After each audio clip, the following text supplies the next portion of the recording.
matako lote bulita garako ashamasha. Bulita matako lote bulita garako ashamasha. Jara. Abe. Assalamualaikum. Waalaikumsalam. Attam jirtu.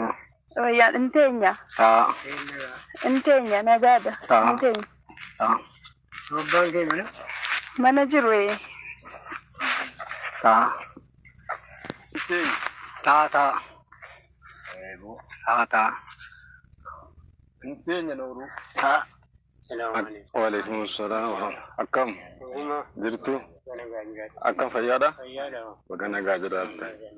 Akkam jirtan? Baga nagaa jiraatta. Amina kana. Akkam eessaa deemtu? Abba bogibotu ergan numne. Baagbo giboo Babo gibo lalo. akkasii naguma. Nagala intala keessan ilma kooti kennaa jedhanii ergatan. Ilma isaanii isaan kam? Baatamaa. Abbaa tamaa baaboo giboo moo? Maal isaa warra hin qabanuu? Hin qabanu gadhiisanii. Akkasii? Maal haadha ijoollee miti? Ijoollee 18 qabu.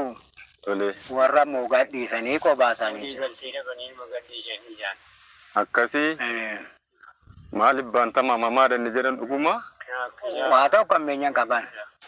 Namni fuudhee gadhiisuu beekuudha gadhiisee amma huccuudha malee silaa caqacaqee gadhiisuu didaatu. Isiisan bishaan maamilisa minaasii dhumaanis deemsisan malee waa tokko rakkini biraan jiru rabbuma walitti baasen malee.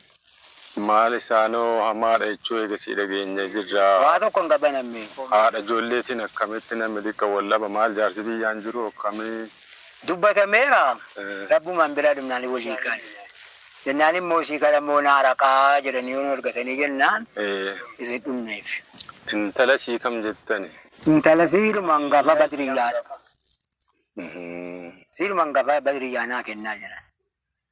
Kani nagaa firaan mari'annaa. Egaa ollaa jijjiiraa ollaa nama margannee isinii kennina. Egaa ammeenya isaanii hamaa jedhan ijoollee 18 irraa gadhiisuun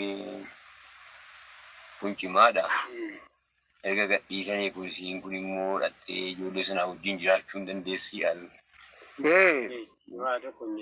Ijoolleen 18 ta'e malee mee mana qabatee kaan sangaa lafa marraamee jiraataa jira hoo maal isaaniif barbaadu? Yartuudha ijoollee siin mana siin harka jirtu. Aatis akaakayyuunis jiru.